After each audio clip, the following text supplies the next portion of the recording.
Okay, so thanks for that introduction. As you say, I'm not French, but now you lot have voted for Brexit, I may have to become French to stay doing what I've been doing. In my career, I've had the luck, I guess, of being involved in really some remarkable projects. The A380 was one of them. My most recent role was as technical director of the Beluga XL, which was again a remarkable adventure, designing a very, very unusual aeroplane. And I think now I've probably got what's probably the coolest job in Airbus, in being responsible for what we call group or flight demonstrators. So we're going down a route now of trying to drive the development of technology in the group through demonstrators rather than through the classic sort of TRL process. So we set aggressive goals for a demonstrator, and we say we're going to fly this in 2 years' time, even when the technology to do it doesn't exist today. And we're using that mechanism to force the development of technology faster than it would otherwise happen. So one of the areas that we are particularly interested in, Airbus has a number of projects in this urban air mobility space. One of them is City Airbus, which is the one that I will talk principally about because it's the one that we're running through the CTO organization. But we also have a project running out of our A-cubed division in Silicon Valley called Vahana, which is a different approach to the same problem. So they're looking at the same, if you like, the same market or the same space, but from a different angle. And that's a deliberate policy from Airbus in trying to make sure we really understand what the potential for disruption of our market is. And the philosophy of our chief executive, Tom Enders, is we are going to be disrupted in this industry. We cannot pretend that people will not come along and invent things which disrupt our industry. But if we're going to be disruptive, we might as well do it ourselves rather than let other people do it to us. Now we've got the problem of getting this to work. Because let's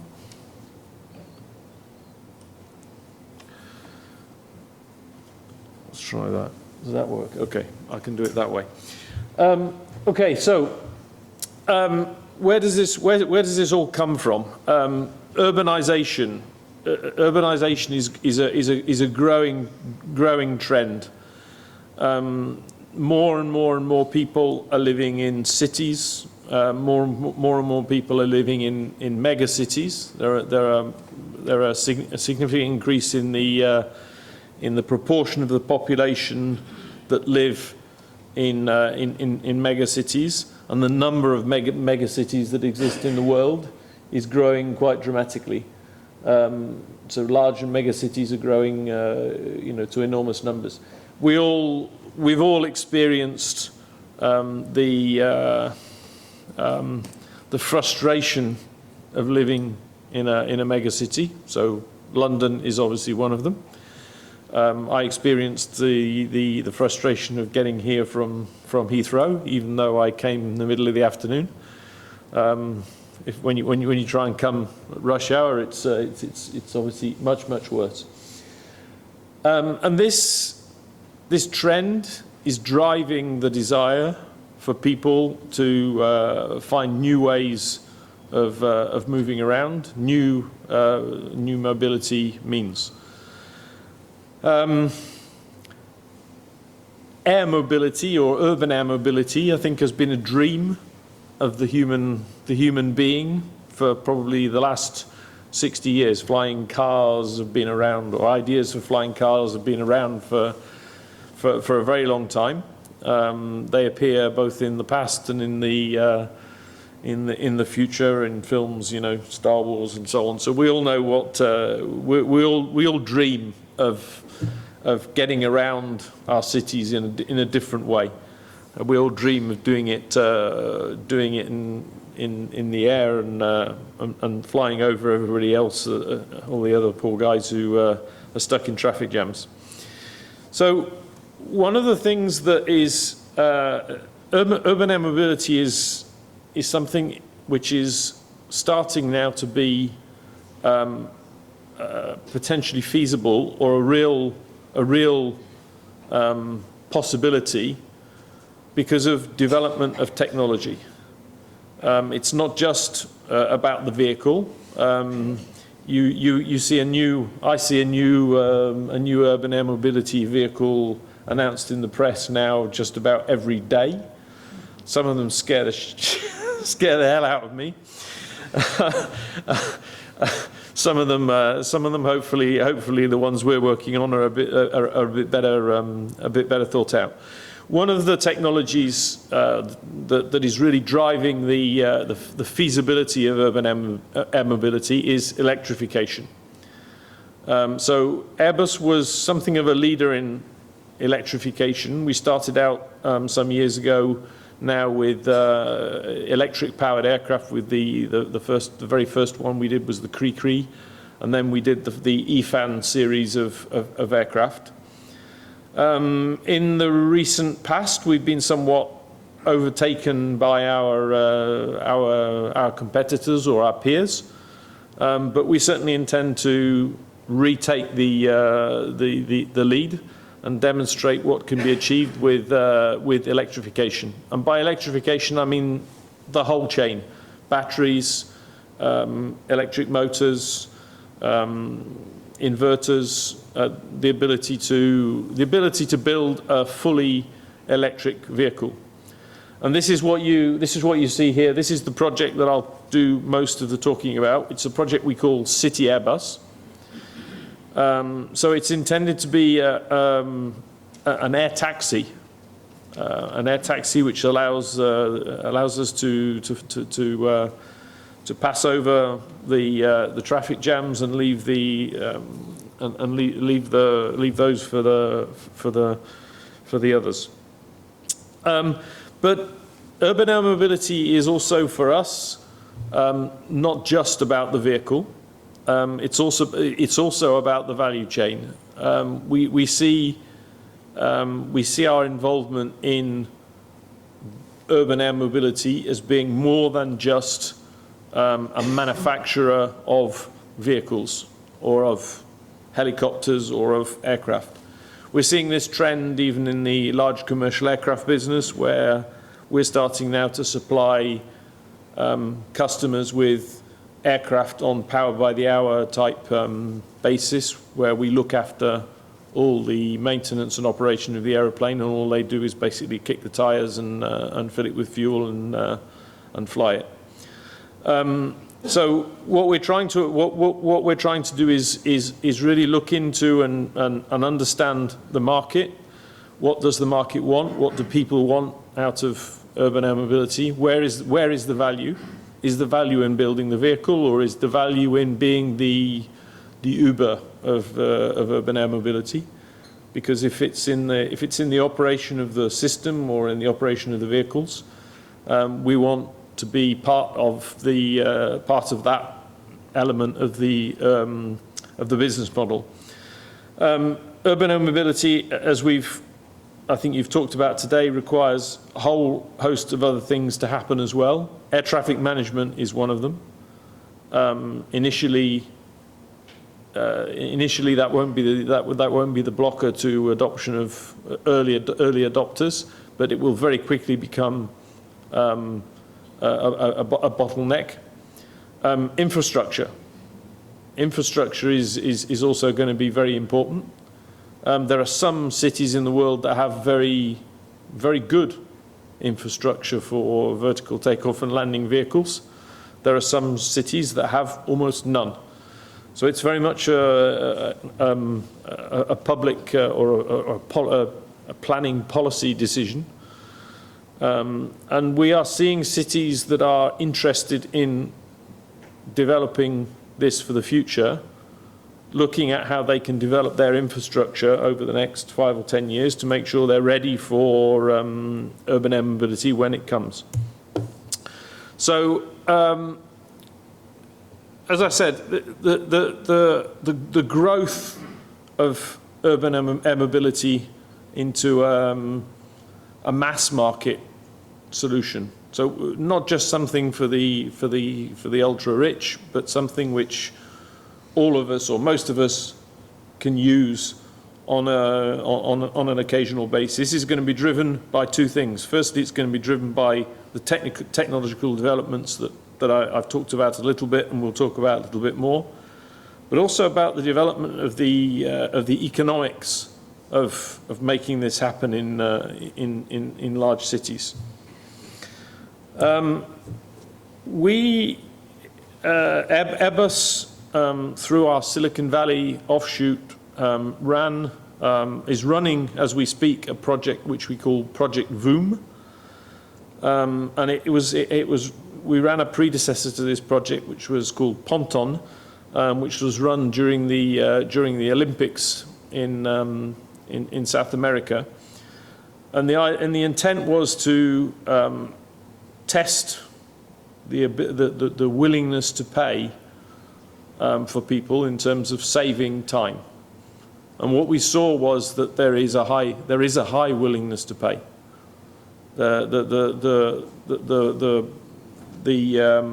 development of urban air mobility will not be limited by the willingness of people to pay for saving time. In fact, when we look at some of the economics of these type of vehicles, they're potentially, when you take into account the time difference that a journey takes in the air compared to on the ground, the air journey is sometimes cheaper than the ground journey. So we're looking at this project which we call City Airbus, and this is a very deliberately very aggressive roadmap to a product. This is how quickly we think technologically we could get to a minimum viable product which could start to be operated in a pilot city. So, you know, people were talking about 2025 and beyond. We believe that these vehicles will be technically feasible well before 2025. Today we say something like 5 to 7 years. There is no reason why in 5 to 7 years we will not have products which are capable of being operated in environments like London. I'll show you some interesting simulations about London at the end, and in many of the other megacities in the world. The biggest ones are places like Tokyo and so on. You can guess very easily where the big markets are. It's where you have huge concentrations of people, relatively compact cities, but very, very high population densities and hence very high congestion. So we went through a process of looking at what would a vehicle that was going to address this market need to look like. What would it need to do to start being commercially viable? Now, the first thing that, and this is a little bit of a requirement, but also a technical enabler, is the distributed electric propulsion is something which now starts to make these vehicles possible. It's one of the things which make them different from a helicopter, and I'll come on to some of the differences in a minute. The second thing we noted is it needs to be simple, modular, and scalable. Because today we don't know how big the vehicle needs to be. We don't know if it needs to be a two-seater or a four-seater. And we believe also that it needs to be modular. I don't know if any of you saw, I'll touch on it in a minute, but we've been doing some work with the automotive industry, and we presented a concept at the Geneva Motor Show, which gave us a lot of very useful feedback. The vehicles need to have a very high level of safety. That's clear. Flying in an urban environment, there can be no compromises on safety. They need to have low operating costs. They need to have a low environmental footprint, and that means noise, pollution, everything. Urban air transport, urban air traffic management compatibility is going to mean that they're going to need to be autonomous. I think we talked earlier about if you want these vehicles to be, if you want to have large numbers of vehicles in the air, they're going to have to be autonomous. It's interesting that when you have this discussion with the automotive industry, we probably have an easier job of doing this in the air than the automotive industry does on the ground, because we have less unknowns. We have less children running out into the road. We have less unknown obstacles. We believe today that vehicles need to be around 2 to 4 passengers, not very big. We believe they need to have a range of perhaps around 60 kilometers. I'll show you later why. They need to be able to cruise at speeds of 120 kilometers an hour, but probably no faster. And they need to be compact and suited for high volume production, because if you believe the market studies that have been done, the potential market for these vehicles is enormous. What are the major challenges? So the challenges are, the first challenge I think is power consumption. We all know vertical takeoff and landing vehicles consume a lot of power. The winner in this space will be the manufacturer who designs the vehicle which is most efficient in terms of power usage, because in the end everybody will have access to the same battery technology, the same energy storage technology. The highest performing product will be the one that uses the least power. Noise is going to be one of the major challenges. It's one of the major reasons why helicopters are not used more widely in urban transport today. And this is an area where we believe, based on the testing we've done to date, that we can achieve huge steps compared to even the best helicopters that we build today, where we would be able to reduce noise in hover, for example, by around 10 to 12 dB compared to a good helicopter today, which is enormous. The next one is, I've said, a high level of safety can only be achieved with the right architecture. This is the issue I see with almost everything else I see coming out in the press today, is that people are not thinking about the architecture of the product. The safety of a product comes from its architecture. It doesn't come from the reliability of the components. Regulation is going to be an issue.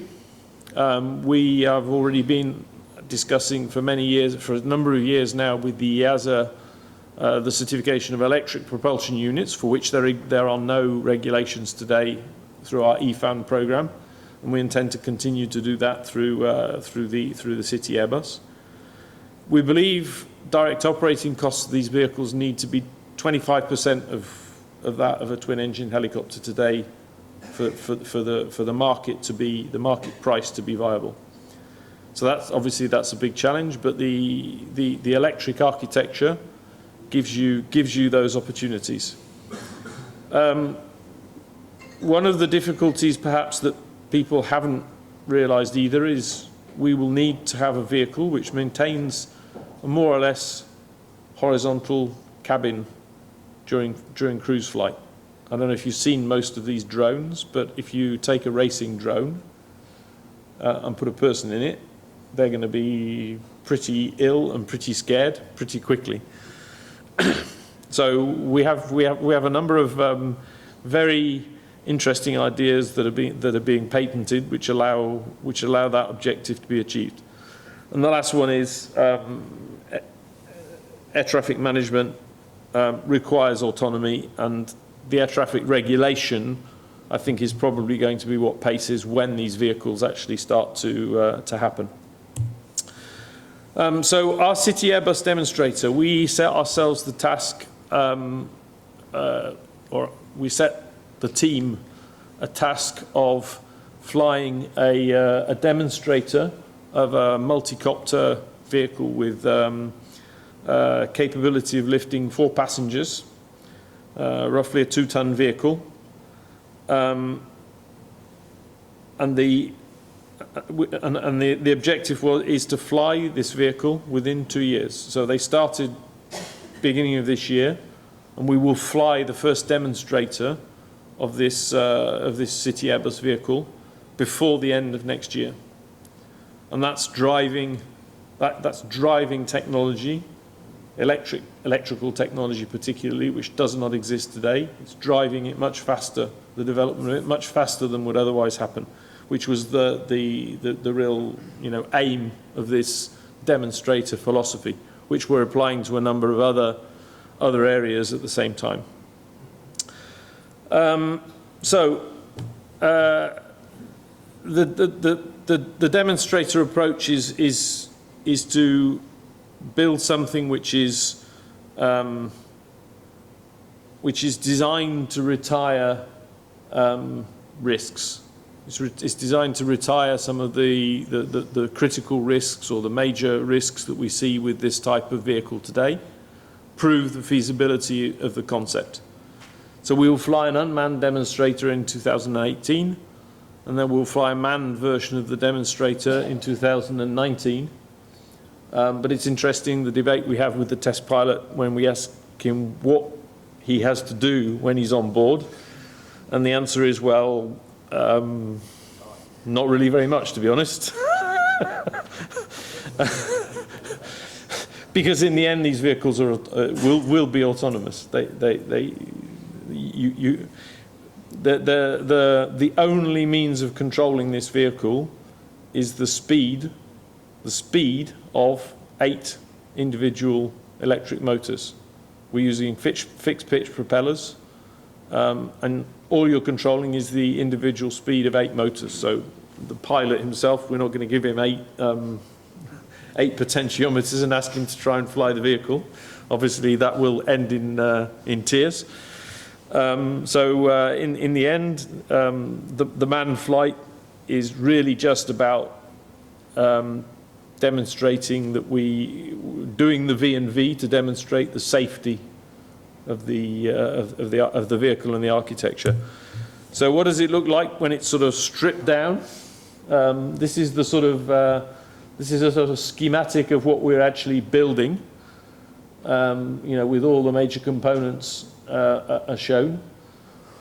It's not intended to be a product. It's intended to be a demonstrator for the technology.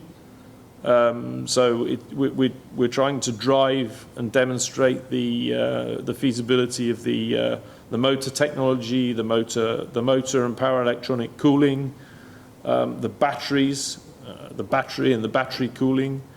All of these are absolutely critical to these vehicles.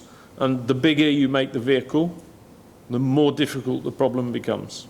It becomes dramatically more difficult with size, which is why we've chosen deliberately to build a big vehicle, a 2-ton vehicle, in order to set the bar, set the challenge, the technical challenge, as high as possible. So what have we done to date? We have a 1/7 subscale model flying, which you can see there. So we know the basic principle works, but as I said, the problem gets more difficult with size. A scale model is much easier. to design, build and fly than a full-size vehicle.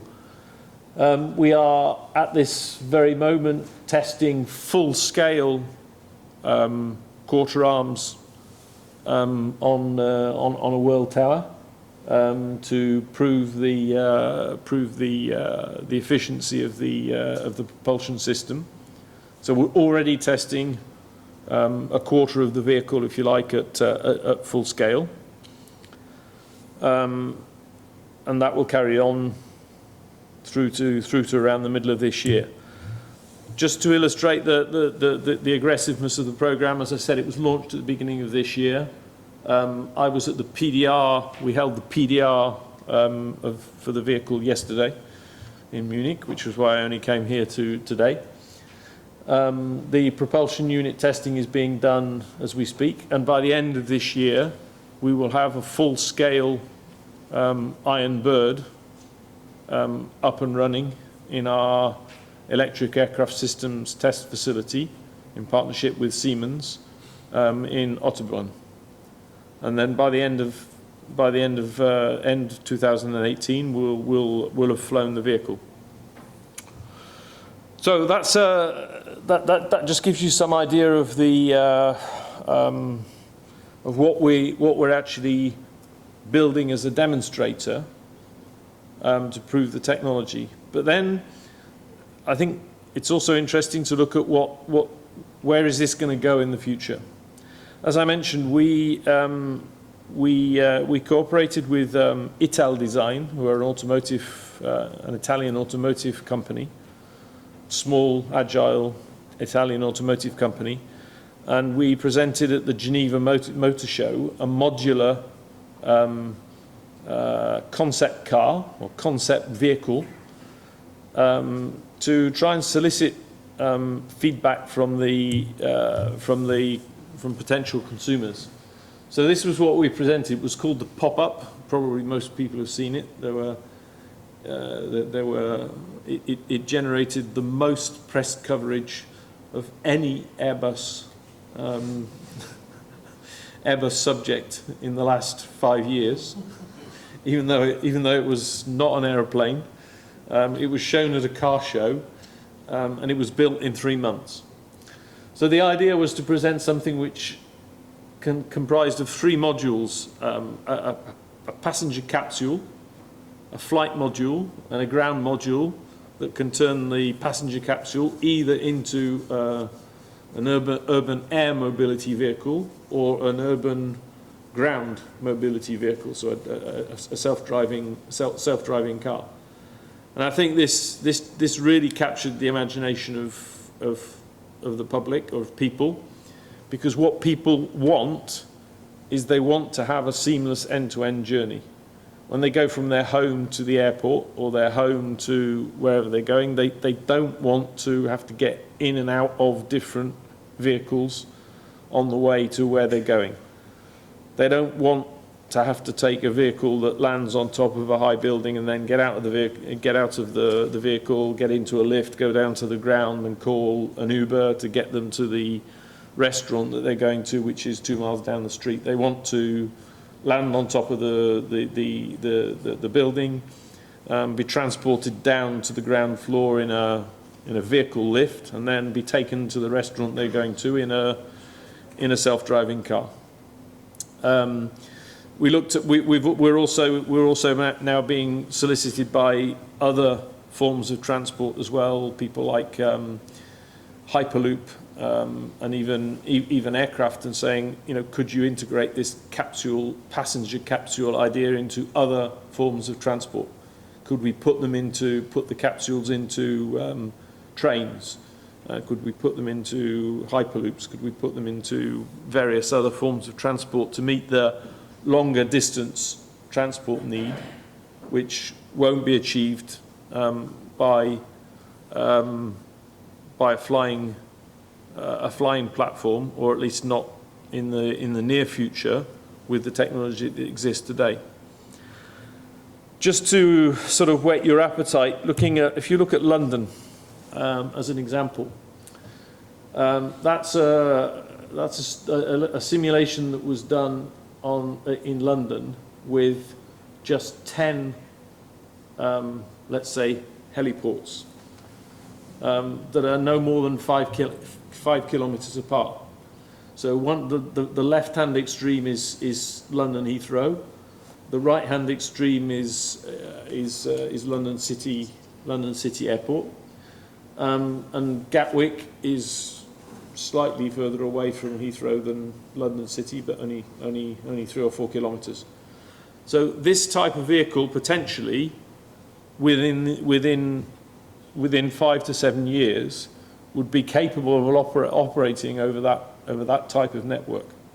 The journey time between Heathrow and London City Airport would be less than 20 minutes. Battersea Heliport would take less than 15 minutes. So you can imagine if this infrastructure was available and the vehicles were available, the demand for this type of this mode of transport could potentially be enormous. So we've already been talking to our airline customers, and I'll show you a little video at the end, because some of our airline customers also see this as a real advantage, because if you ask any business class traveller which is the most painful part of his journey, getting to the airport. The flight, everything else is manageable or is tolerable. Getting to the airport is by far the most unpleasant part of the journey. So the message basically is, this is our motto at Airbus: we make it fly, and that's what we intend to do. We intend to have a manned vehicle with proper levels of safety flying before the end of 2019, and we're in the process of looking at where we go from there on.